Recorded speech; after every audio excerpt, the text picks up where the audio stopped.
here on the potato, this side is pretty stable. So the first thing you want to do is start cutting off an edge so that you can have a stable cutting surface. Because if your fruit or your vegetables are rolling around, you can slip pretty easily and hurt yourself. Okay, so I'm going to square up each side.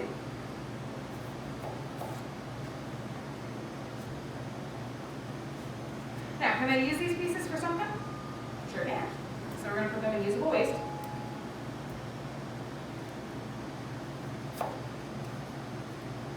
And remember, this is like if you're doing a competition or something where the cuts are going to matter a lot, we're going to see them. Okay?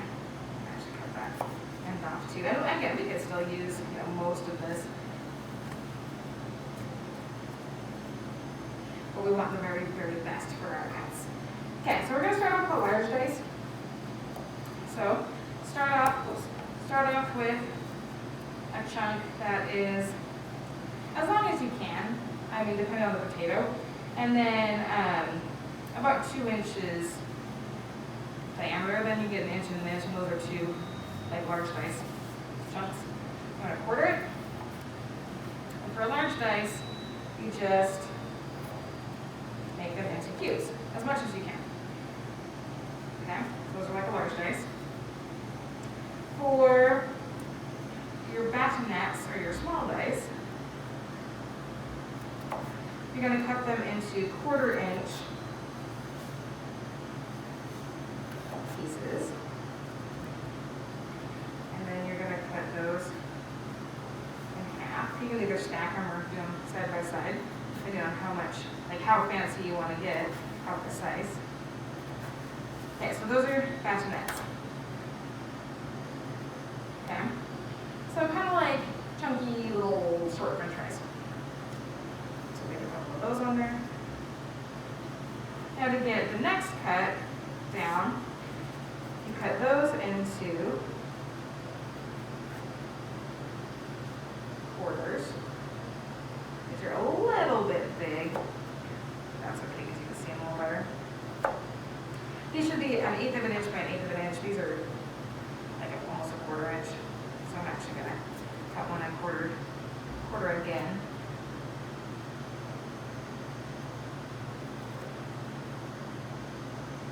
Okay, so this is called a matchstick or a julienne. Okay, and usually we do these with carrots. They look really nice in like a salad or a stir fry if they're julienne, and they cook quickly. Carrots take a long time to cook because they're a really hard vegetable. So if we can make them really small, then they'll cook a little faster. Okay, so now I'm making 4 juliennes. But to turn these into the next cut, what I'm going to do is I'm going to cut them into tiny cubes, and that is called a bruschetta.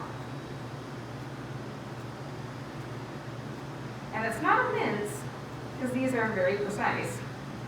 It's just really small cubes. And again, these look really pretty in a clear soup. Okay, so for a small dice, it's kind of more like a medium dice, so I got these a little bit big. You'll take your bassinets and you'll just cut them into cubes. And the benefit of doing this is first of all, I mean, it makes everything really pretty if everything is very uniform, but also all of these are going to cook at the same rate. So we don't have undercooked food and like mushy food at the same time. So nobody wants mushy potatoes in their soup. So those are your basics as far as the French knife cuts, the French style.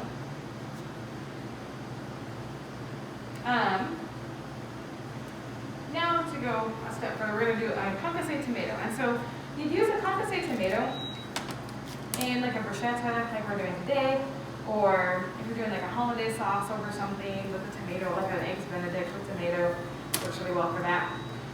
And so you're going to peel it, and you're going to get rid of the seeds. The seeds are a little bit bitter, and so we like to take those out. And you can see how much liquid is in there. If you leave the seeds in, it makes whatever you're doing with the tomato kind of soggy.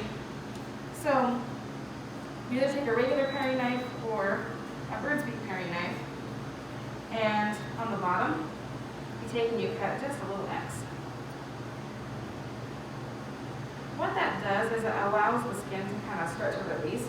And then we're going to drop it into a pot of boiling water for about 30 seconds to a minute, depending on how ripe your tomato is. These are grocery store tomatoes, and they don't actually ripen on the vine. They are gassed with a gas that makes them turn red. Doesn't do much for the flavor, but they look ripe.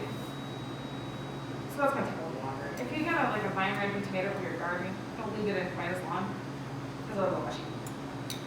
So what this does is it cooks just the very most outer, like just kind of under the skin, so we can just peel the skin right off. This works great for peaches too.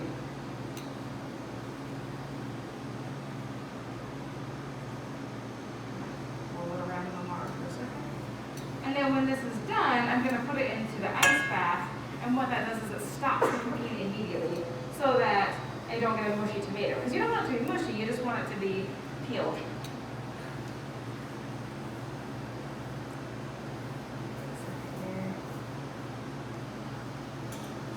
This hot plate is not the best quality in the world. So this is called blanching when you do this with anything else. The concasse is like specific to tomatoes, and that's when you take out the seeds as well.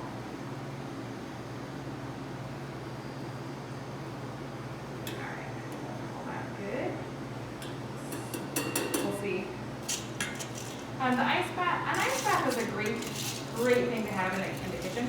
It's great for like hard-boiled eggs, soft-boiled eggs, because it stops them from overcooking. If you ever had a hard-boiled egg with kind of like green stuff around the middle, if you stick them in one of these, then it will prevent that from overcooking it. This is just a sign that it's been overcooked.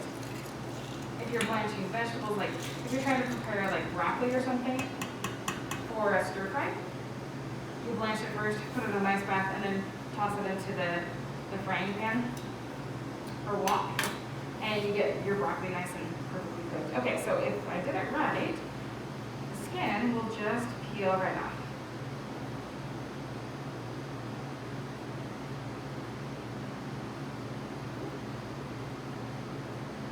Like I said, this works really well for peaches if you're trying to do like peach pie or cobbler.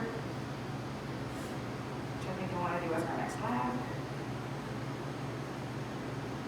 See if I can find a good deal on peaches. Alright. So the skin, it's nice to take the skin off because it's a little bit harder to digest. And then we'll just cut it down the middle. And then take the seeds and just pull them out.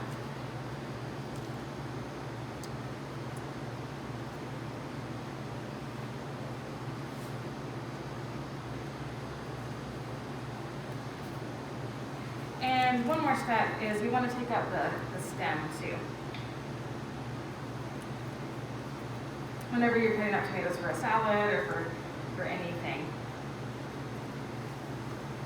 put on sandwiches, you always want to get rid of the stem. So to do that, I just like to cut around it.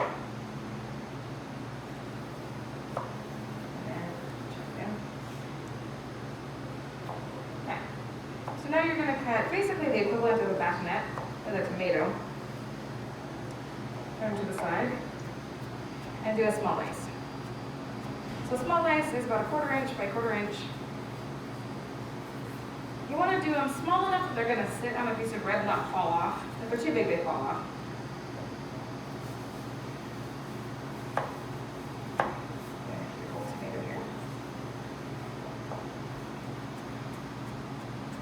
Remember your claw so that you're not sticking your fingers out and getting them in the way. Okay, and there's your tomato. So with the little tomatoes, I get these because they're a little more flavorful. And the skin's a little thicker, so it's easier to pull off. Alright, so I'm going to move this off my board now. Always keep your board nice and tidy. I'm just going to set that there for later. Rubber band here, put my board down.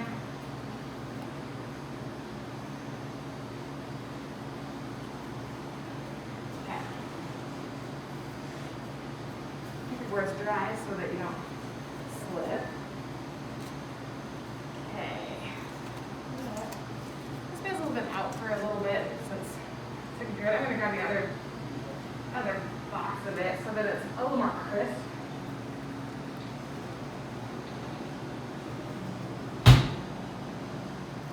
It's easier to cut up if it's crisp. If you ever have herbs like that go a little bit limp, you can actually just put in like flowers, like fresh cut flowers, and put them in a little cup of water. Put the stems down so that they can soak up water and they'll perk back up. Alright, so I'm going to grab a little stem of basil here. And what you're going to do is pull off your leaves.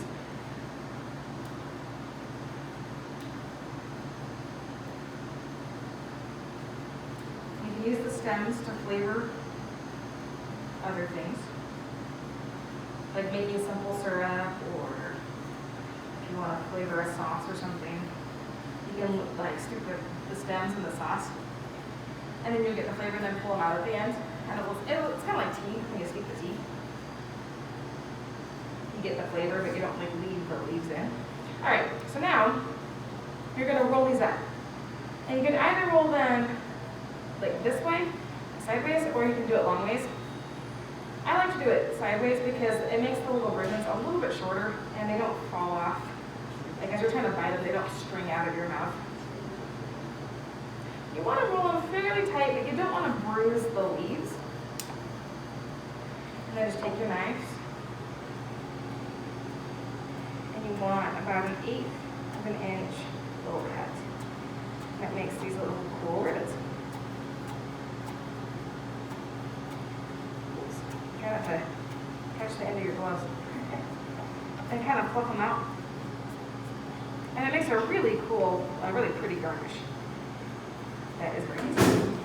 So you can either put this into the mix with your tomatoes, or you can put this on top as a little garnish. Remember your garlic techniques? Do you guys remember the garlic techniques? Okay. So for this, I highly recommend, I think the recipe says 2 cloves. It gets pretty garlicky, so if you only want to use 1, your breath will thank you here. Sorry, since we're filming, I'm going to do it again for the at-home people. Hi, at-home people. So what you want to do, take your knife, cut off a little stem, put the curdy ends down and just smash it, pull off the paper, that goes in paste. Then hog rip and we mince. And with the garlic, I like to make a paste. I really recommend you make a paste with this. Just take your knife and smash it. You can put a little coarse salt on top. That gives it a little bit more grit. But this works too. And there is your garlic paste. All right. Oh, one more thing. The bread. Okay, so you can do a rondelle with bread, or you can do a diagonal cut with bread. Rondelles look like that. It works, but it's kind of boring. We can do better. So with a diagonal cut, not only does it have this cool sort of diagonal look to it, but also look at how much more surface area you get. So you can use a lot more of the topping. You get a more hearty appetizer this way. So I'm going to quiz you guys real quick. What is it called when the knife has the edge with the teeth? Serrated, good. And we use that on bread. We only have 1 serrated knife, so sanitize in between and then just pass it from group to group. Remember, your sanitizer bucket's full, and have a rag so you can sanitize after you cook. And, whoops, I think that's everything. All right, go do it. Bye, guys.